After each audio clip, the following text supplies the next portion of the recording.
And our next speaker is Brighton Catanzaro, who is the Vice President of Applied Deep Learning Research at NVIDIA, where his team works on using deep learning algorithms for everything from video games to chip design.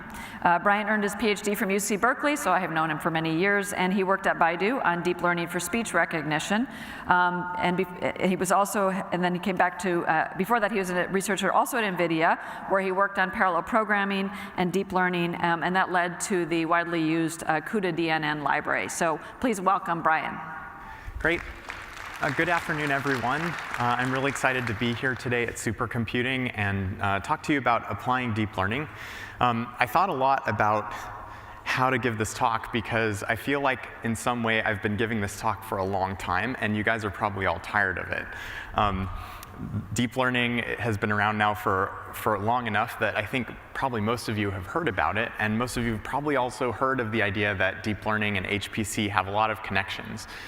So what I wanted to do today was start out with a story that kind of recently illustrated to me why I'm so excited about deep learning and the things that are making deep learning successful, and then talk through some of the things that we're doing on programming models and hardware to improve deep learning and applications, and then finally end with sort of an underexplored area where I feel like the deep learning community could really use help from people like you here at Supercomputing that know so much about how to scale computation on very interesting machines.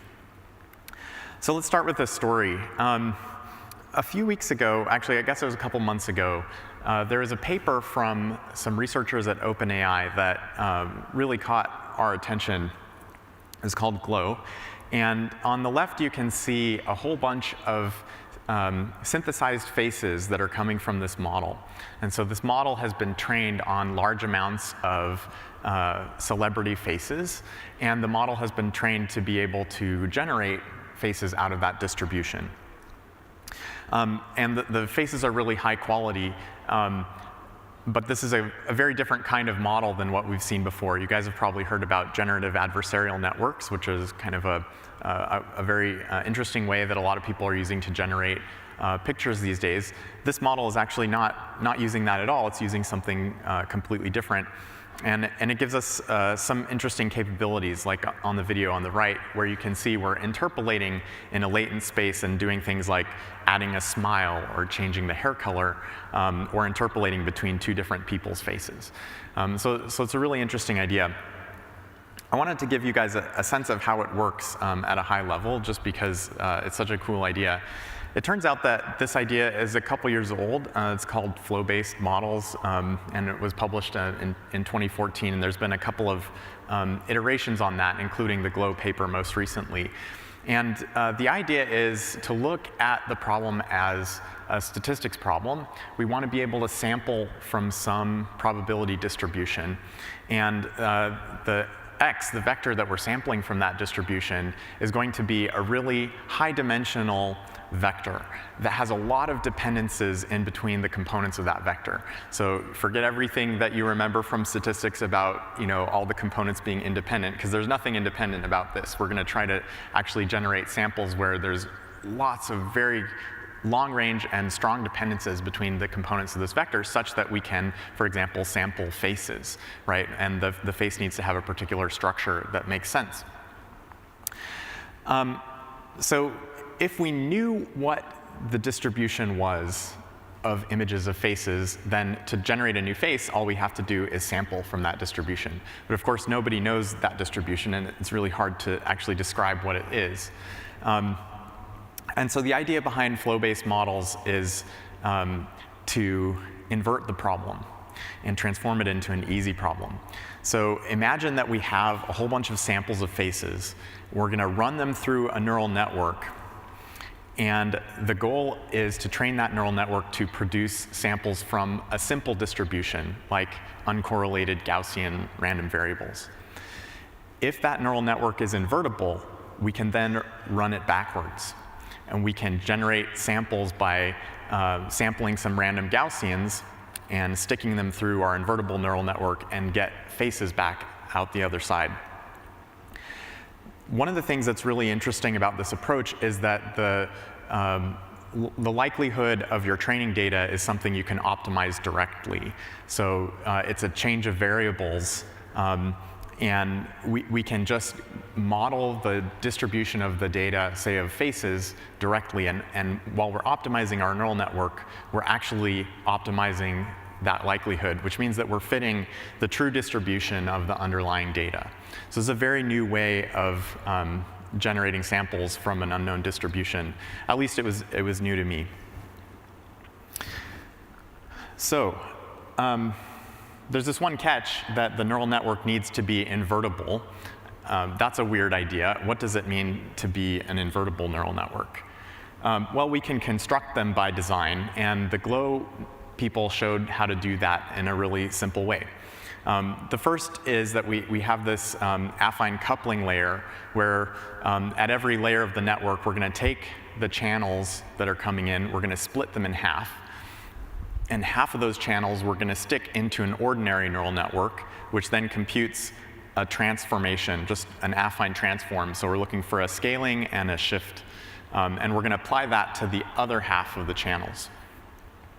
Now, when we need to go backwards, we are still able to do that because the original input to that ordinary neural network is passed through unchanged. In this figure, it's labeled XA. So you can see XA, it goes into the neural network, but it also goes through to the output of the network. So when we want to go backwards, we can just take the output, XA, run it through the neural network, get those affine transform coefficients, and then invert it to transform the output XB into the input XB. So that's how we can run that layer backwards. Now, this particular structure, then it's dividing the channels into two different halves that don't talk to each other. And so the GLOW paper fixes that by adding an invertible one-by-one convolution that is, you can think of as sort of rotating information between the channels. It's constrained.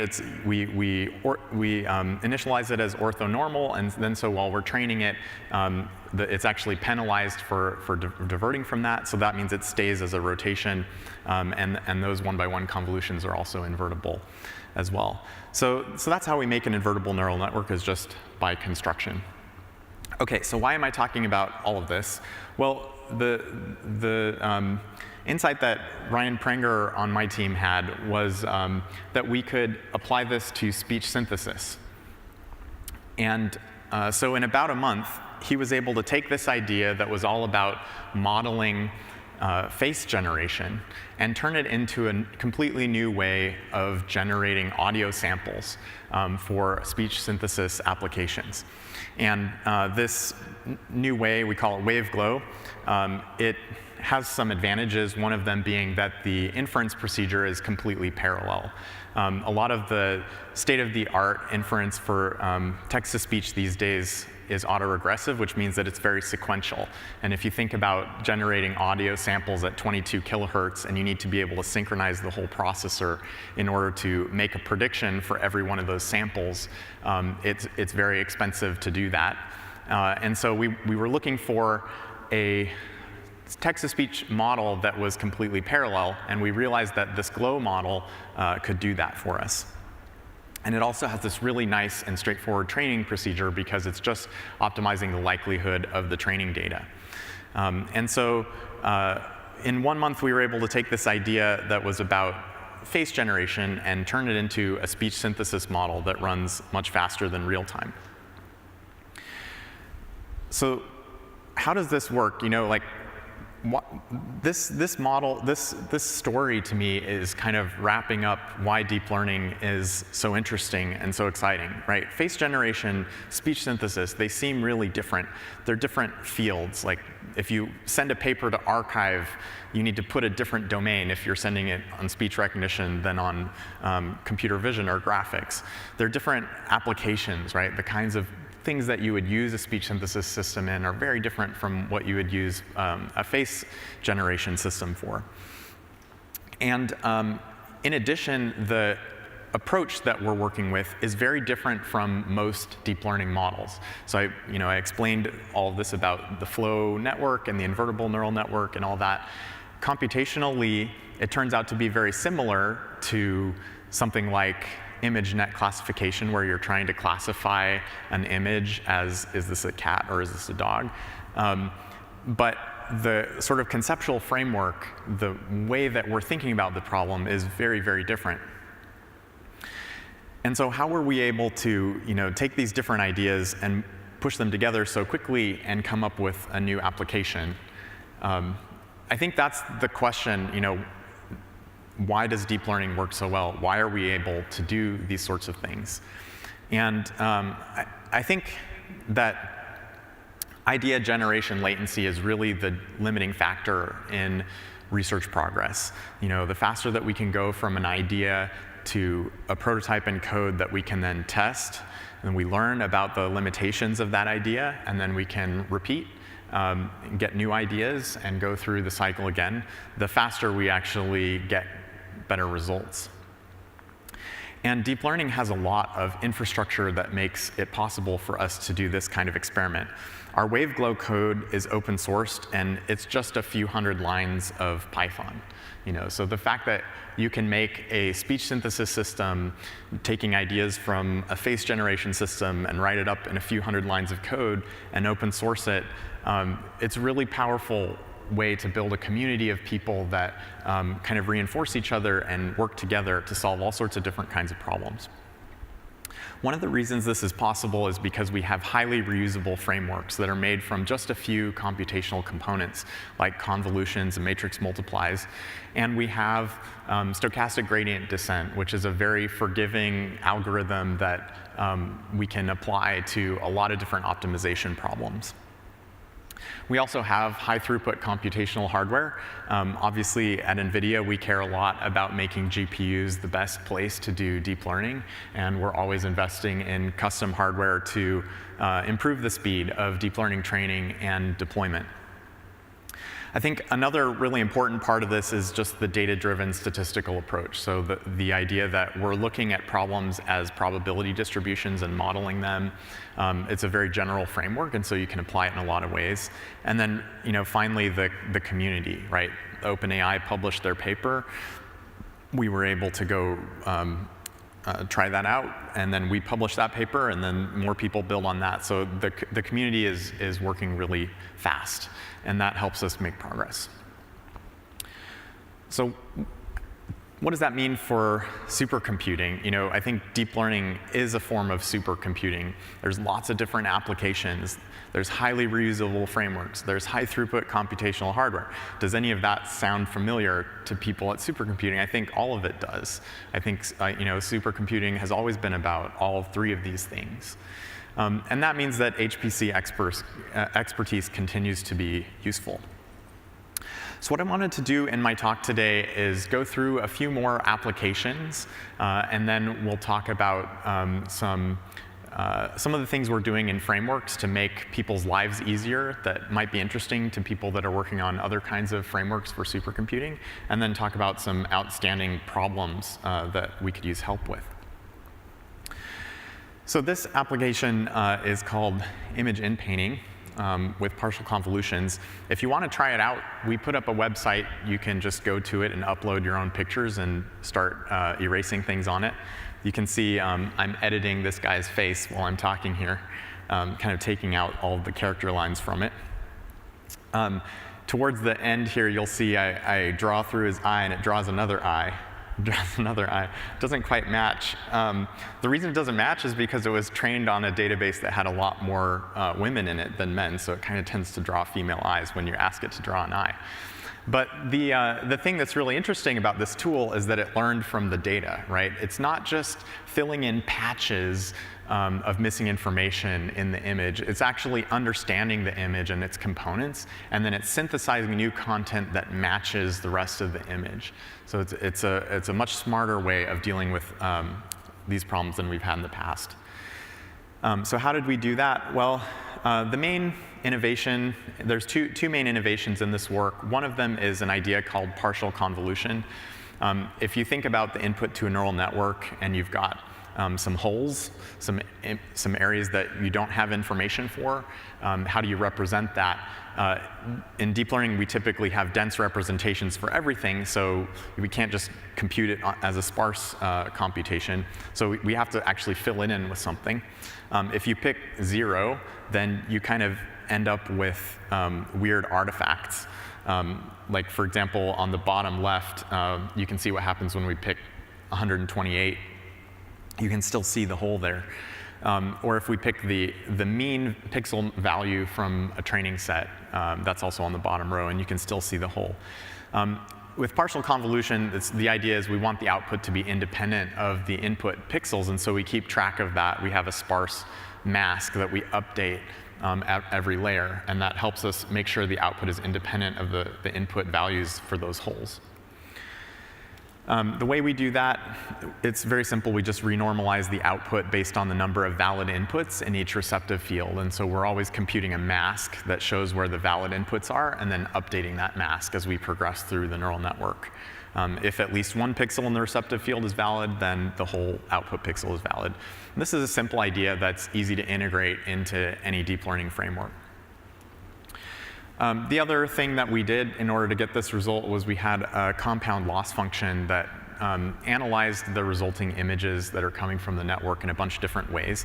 Obviously, we want to reconstruct the valid pixels and make sure that the input pixels that were correct come out unchanged through the neural network, because the goal is not to like mutate the picture, it's just to fill in the missing information. So that's the first term. The second term is to reconstruct the pixels inside the hole, and we give that an increased weight because that's actually more important for the optimization process. Then we have some other losses that we put in. The first is matching perceptual features. So we stick the image through an image classification network, and we extract features from that network that are analyzing the image at various scales. And we say we want the output image to have the same perceptual features as the input true image.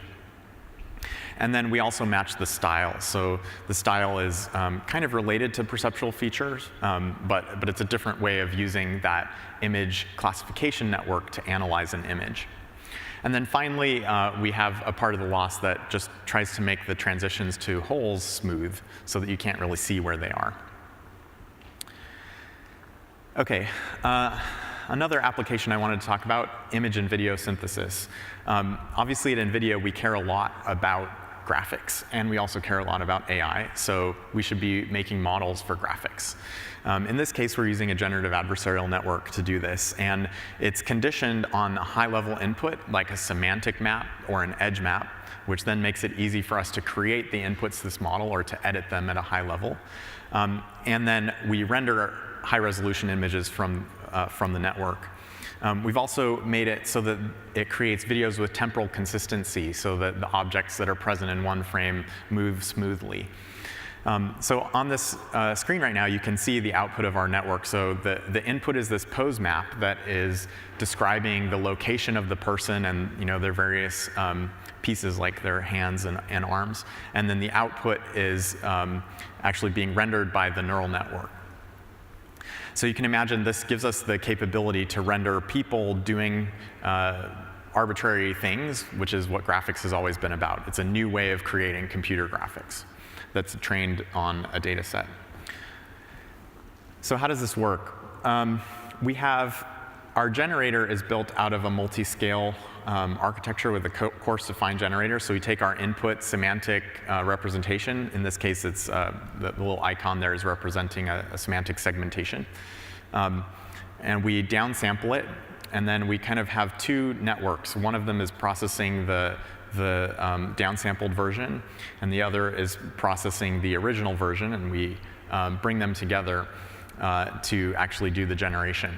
Now, why would we do this? It's because we want the model to make consistent predictions across the whole image. So the model is filling in all this detail about the structure of the textures and the lighting and the shadows that are going on in the image. We want to make sure that it understands this on a global perspective. And so doing it both at a coarse scale and as well as a fine scale helps make that possible. We also have a multi-scale discriminator. So in a GAN formulation, you have a generator that's generating a synthesized output, and then you have another neural network that's trying to figure out whether the input to that network is real or whether it's fake. So that's called the discriminator, and you're trying to fool the discriminator. What we do here, we actually pass both real images and synthesized images through this discriminator, and we check at multiple scales to make sure that the discriminator is able to understand whether something is synthesized both at a coarse scale as well as a fine scale. And finally, we have a robust objective function where we use the discriminator to actually help us build up our loss function as we're training the generator. And that's at multiple scales as well. So these three things together let us generalize to high resolution, 2 megapixel outputs from our generative model. Here's some more examples. So here's the input, which is edges from a face. So we use, you can see sort of where the eyes and the mouth and the nose are. And here's the synthesized output from our model. And here's the ground truth that the edges were extracted from. I'll give you another one. Here's the edges, here's the synthesized result, and here's the ground truth. You know, teeth are always a problem for our models. We're still working on the teeth. I think there's something about like the frequency of the information in teeth that's always really hard. But they've gotten a lot better. They've gotten a lot better. Here's another one. For some reason, I actually like the synthesized one a little better than the ground truth one, this one. Finally, a last face synthesis example. So you can imagine, you know, a computer game, right, where the goal of the graphics engine is to render something at a coarse, high level, like this edge map, and then the actual graphics is being generated by a model. Of course, in order to do that, you need to have temporally consistent results. So here's some videos that are being generated by our model, where the input is an edge map, and then the output is what you see on the right. We're pretty excited about this. I think there's a lot of opportunities to change the way graphics work by using generative models, because we can train them on large data sets, and then we can make it easier to create virtual environments instead of having artists that have to manually encode all those texture and lighting parameters that occur in the real world. We can just learn them from a model, and then that should make it much cheaper, much easier to create virtual environments. I'm pretty excited about that. The last actually, I have two more applications I want to talk about. The second to last here is about unsupervised learning for natural language processing. On the right, there's a few tweets of people talking about NVIDIA's latest product launch. Our marketing team has this problem that it's hard to know exactly what people are saying online, so we'd like a better model that can understand what people are saying so that we can understand reaction to product launches, for example. It turns out that we can make progress on this problem with a large-scale, unsupervised language modeling problem. What you do is you train a model on a large amount of text, and then you use that model as a feature extractor that can then do something specific like sentiment analysis. And we were, in order to do this, we had to work on the systems side because it was just too slow to really make progress. The original paper that inspired us to do this took a month to train the model. And with a little work on making it more efficient to train, we were actually able to do it in 4 hours. So I'll show you a little bit about how that works. So the idea is that you have two phases. You have the first phase, which is sort of a language modeling phase. You train a character level model to predict text, character by character. So its goal is just, given the past text, what's the next character? And you can train it on a large amount of text. In this case, we're training it on reviews from Amazon. And then once you have a language model, you can use that as a feature extractor. So the cool thing about this is that training the language model is a huge amount of work, like about 20 exaflops, so it takes a long time. But then creating the classifier is really cheap. It's like multiple orders of magnitude smaller. In this case, our classifier is like about 2 petaflops, so much, much smaller. And so we use that language model as a feature extractor. With a small amount of labels, we can train a sentiment analysis model using that language model as the inputs to the sentiment analysis model. And I'm going to skip this as well. OK, so these slides should look a little bit more. I'm starting to get into some slides that should look a little bit more familiar to supercomputing people. Here, what we've got is accuracy, or you can think of the language model goodness, bits per character. It's kind of almost like a compression rate, as we increase the size of the model. So the blue line is at 256 neurons, the orange at 1024, and so forth down to the red at 8192 neurons. And of course, the amount of compute scales quadratically with the number of neurons, so 8192 is far, far bigger than 256. But you can see as we make the model bigger, the goodness of the model improves. It's able to understand the text better. So then we pushed on scalability all the way out to 128 GPUs. There's, I guess, two observations here. The first one is that bigger models scale better, as you might expect. The second is that you need good networking. So the difference between our blue line and our red line is actually using InfiniBand versus not using InfiniBand, using Ethernet. And the green line is a bigger model, so an 8K model instead of a 4K model. So you can see that the 8K model is scaling better, as you'd expect. And then also, the other dimension besides the model size is your batch size. So how much data at once are you putting through the model as you train it? And so this is looking at some different batch sizes. And as we make the batch bigger, we use more processors. So we're parallelizing across the batch to distribute the work across multiple processors. And so we were able to converge the model in about 3.5 hours with good transfer accuracy. And so that was pretty exciting for us. Again, it took a lot of systems work and a lot of attention to the computational details in order to get that result. But we feel like this enables us to train on even bigger models, bigger data sets, and get even better results. And so we're excited about that. To that point, I wanted to show this graph, which recently came out from OpenAI, which is showing that over the past 5 years or so, the amount of compute needed to train some state-of-the-art models has gone up by a factor of 300,000. That's pretty intense, right?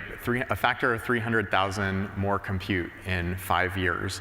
Obviously, this isn't a Moore's Law kind of plot. This is much faster than Moore's Law because at the beginning, deep learning wasn't important, and at the end, deep learning was important, and so organizations were willing to invest a lot more in infrastructure and HPC to make that possible. But this kind of gives you a sense of how much appetite there is to continue improving our infrastructure and making our models bigger, our data sets bigger, because we keep getting better results. I wanted to juxtapose this against another familiar chart. So I grabbed this from the Top 500 website the other day. And the difference between the computational throughput of Summit, the #1 supercomputer, and a single GPU is still about 10,000x, which means that we have a pretty big gap in terms of the computers that we can build versus a single GPU, which is where a lot of people actually train their models. And so work on scaling to multiple GPUs is really exciting. I wanted to highlight a Gordon Bell Prize submission talk that's going to be going on tomorrow that came from a bunch of people. Torsten Kurth and Sean Treichler, I think, are going to be presenting tomorrow. And this is work doing climate analytics at a really large scale.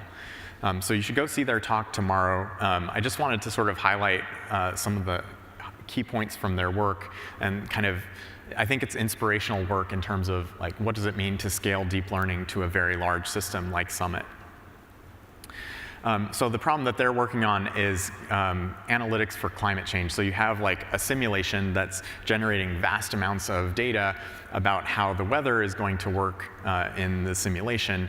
The question is, what does that mean? Like, how many hurricanes were there? How much rain in a particular place? How many different kinds of storms? And so what they're trying to do is actually automatically find atmospheric rivers and hurricanes from the outputs of that simulation using deep learning. And so they can create a large amount of data to train on from the simulation and then train a large model to go do that. They were able to sustain about an exaflop in FP16, which is much, much less precision, obviously, than FP64, over approximately 30,000 GPUs. And I thought that was a really remarkable result. And with that throughput, they were actually able to train a model that got intersection over union accuracy of about 73%. Which looks like it's going to be useful for some of these problems, although I think there's always going to be more work to do to improve it. So I think this is really inspirational in the sense of, what kinds of things could we do with supercomputers for deep learning? Okay, now I wanted to talk about the frameworks, some of the things we're doing in frameworks to make deep learning developers' lives easier, and then one of the outstanding challenges, which is model parallelism. And I want to talk about an example of how we use reduced precision in frameworks. So some of you might know that many processors these days, including GPUs and TPUs and many other processors for deep learning, are running at much lower, much smaller data sizes. Instead of at 64-bit double precision arithmetic, they're running at usually 16-bit floating point. And on our Volta GPUs, it's actually 8 times faster to use the tensor cores, which are these mixed precision FP16, FP32 units, than it is to use traditional FP32 single precision math.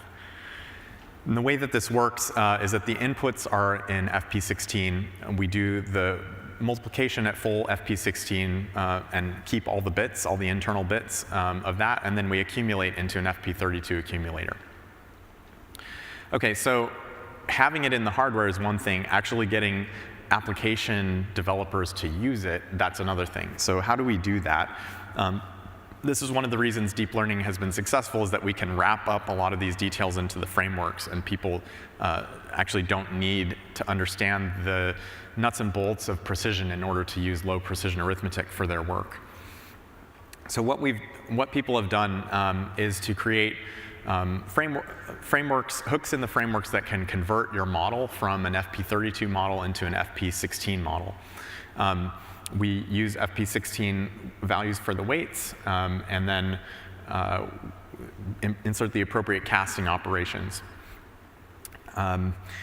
Another thing that the frameworks will do for that is hold master weights. So there's this problem in low precision that if you're doing a very small update to a number, that update might be lost. And the whole point of deep learning when you're optimizing something is to make lots of tiny little updates. And so there's this problem that they can just underflow and go to 0. And so as a conservative solution, we just keep around 2 copies of the weights, one in 32-bit where we have more precision, one in 16-bit. And then when we go to do that small update, we do that to the master weights and then convert them back into FP16. And again, that's done automatically by the library so that the user doesn't have to manage that themselves. Another thing that we do in order to make this work is loss scaling. So if you look at a histogram of the different parts of training a neural network, the weights, the activations, the gradients, you'll notice that many of them are not using the full range of the number format. So FP16 can represent 40 powers of 2, but the gradients are really small, and about 15 powers of 2 just end up getting unused. They're just too small, or sorry, too large to be used. And so the idea is, if we multiply the loss by a constant, we can use more of those bits in the range. And then just keep track of which ones are scaled and which ones are not scaled. Derivative operator is a linear operator, so everything just flows through and it works really well. And then we have the library automatically choose that loss scaling factor. So we start with a really large scaling factor, and then we look, did our gradient blow up? Does it have an inf or a nan in it? If it does, then we decrease the scale and skip the update so that we don't ruin the model. But if no infinity or nan has occurred for a long time, then we try bumping the scale up and see what happens. So Carl Case did this work building this library called AMP that we use in our team. Basically 4 lines of code that you add to your PyTorch model gets you like a 2.3 times speed up in PyTorch. And the fact that we have deep learning frameworks that are this easy to use, where that much sophistication in how we're dealing with numerics of low precision arithmetic can be done for you by this library, makes it really easy for people to try it. You don't have to change any of your hyperparameters. Okay, so with the last few minutes of my talk, I wanted to speak to what I think of as a still outstanding problem that I think the HPC community knows a lot about that could really help us in deep learning, and that's how do we use model parallelism. So what do I mean by model parallelism? Well, data parallelism I've talked about earlier. It's where we're parallelizing across the different data items that we're training with. And it's easy and it's common to use, but it's limited. Has this terrible property that I've illustrated in this cartoon that if you just make the batch twice as big, it doesn't necessarily cut the number of iterations by a half. Usually it doesn't. And so that means each of your iterations is twice as expensive, you're doing twice as much work, but you're not actually cutting the number of iterations by a factor of 2, so your overall time to convergence isn't scaling. And so there's a limit to data parallelism. Every model, every data set is going to have a different limit. But there's this limit. Now, model parallelism is orthogonal to that. It's where we actually parallelize the execution of the deep learning model, both in forward and in back propagation. This is difficult from a programming model point of view, and I think that's the reason why people haven't used it yet, is that we haven't figured out how to make a deep learning framework that provides model parallelism in an easy-to-use way. It has all the traditional problems that a lot of HPC applications have with small messages and halos that you need to keep track of in order to keep the parallelism correct. It needs to have a better interconnect, and it needs a better programming model. So there's lots of hardware companies, including NVIDIA, that are working on interconnect. DGX2 is a new system that we came out with this year that actually has switches so that we can have very high bisection bandwidth between 16 GPUs in the same box, and all 16 GPUs can read and write each other's memory directly without, just as any other pointer. So that's really helpful for tackling sort of the latency of the small messages and coordinating between multiple processors when we're trying to do model parallelism. But the programming model questions remain, and I think they're pretty hard. I wanted to highlight one thing that my friend Mike Bauer at NVIDIA is working on called Legate. The idea is that you provide a Python-style, NumPy-style interface where you can write your computation in basically using NumPy. And then instead of import NumPy, you import this other library, Legate. And the vision is, can we take that code to run from a single GPU to a large cluster? And use all sorts of parallelism, including model parallelism. In the middle here, I've actually included the complete implementation of a multiplicative LSTM. So you can see it's not very much code, right? It's very simple. It's just a bunch of matrix operations. So how does it work in practice? This is a work in progress, so it's just getting started, but I'm pretty excited about it. On the right is a conjugate gradient solver in Legate, where we're using Legate to overwrite NumPy, and then running up to 256 GPUs. So you can see that using Legate has allowed us to train a model that was 225 times bigger because we're able to parallelize the execution over multiple processors. We can fit a larger model into the memory. And it's allowed us to scale from one GPU all the way through, desktop boxes, or a single box, or a multiple rack, or all the way to 256 GPUs, which is quite a bit of compute hardware. So how does that work? It's built on Legion, which is a data-driven, task-based runtime system. So the idea is that you have a Legion program and you have a Legion mapper. And the Legion program is machine independent, and it defines the application correctness, but it has sequential semantics, so it's not talking about parallelism. And then you have a mapper that gives you a programmatic interface for specifying how that computation is going to be mapped onto the hardware.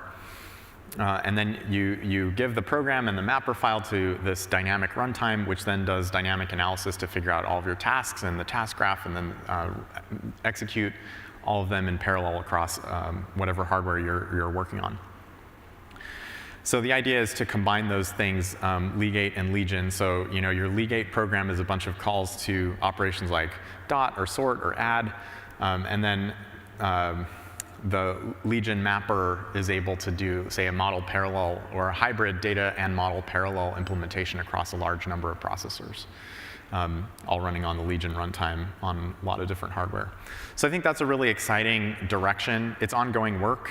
I wanted to mention it just sort of to say I think there's more need for this kind of thing. I think a lot of you have ideas. You may think that legate and Legion is the wrong thing because you know what the right thing is.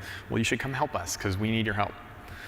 In order for us to continue scaling, we're going to have to take advantage of model parallelism, but I think the biggest bottleneck to doing that is having the right programming interface that is going to be useful to application developers, but also map well onto parallel hardware.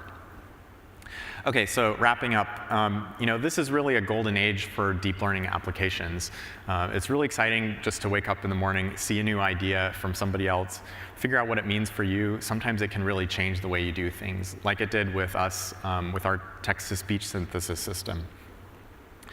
The breadth of applications that deep learning has is a function of how productive people are and the speed at which the community works. And that is also a function of having highly productive software abstractions and having high throughput hardware, which these are all things that we share with all of you here. And I think HPC continues to inspire deep learning researchers as we seek to scale to bigger models and bigger data sets. We have a lot more work to do. And I just wanted to thank all of you for your efforts to make the computing that we use better. It's really important. And that's it. Thank you.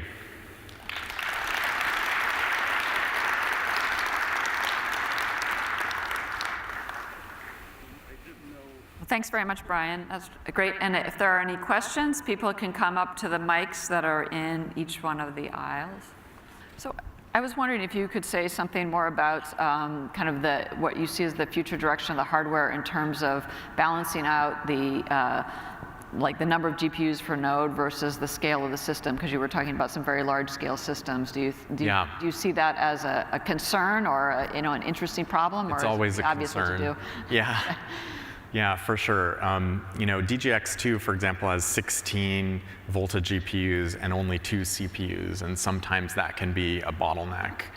Just getting enough commands sent to the GPUs can be hard when you have that much, that kind of balance in a system. So we're working hard to improve that, reducing overheads in the GPU software stack, and making it possible for the GPUs to communicate without talking to the CPU better and better. So I think ultimately we have to move to a denser model because that's how we're going to get scalability. The big gains in hardware for deep learning are coming from specialization, from having specialized hardware. And so things that we don't absolutely need are going to be paired off from the platform. And given that deep learning at its core is very flop bound, we just need lots of flops. So we need to figure out how to actually package all that to make people productive. And I think there's going to continue to be some evolution in that direction. Great. There's a question here. Thank you for your presentation. Have you had any successful use of deep learning to improve system the other way around? Oh, that's a great question. Personally, I haven't been involved in any of that. There's been some work at Google where people have found some possible ways of using deep learning to improve systems. I remember there was a hash table that the Google people were pretty excited about. So I think there's some possibilities to use deep learning for traditional systems work. I guess another place that I've seen some work also is on compression algorithms, right? So deep learning for data compression seems to be a good idea. Thank you. All right, well, we're going to thank Brian once again, and I want to invite you all to come back here tomorrow morning at 10:30. We're going to have 2 more great invited talks on exascale in both US and China. Thanks very much.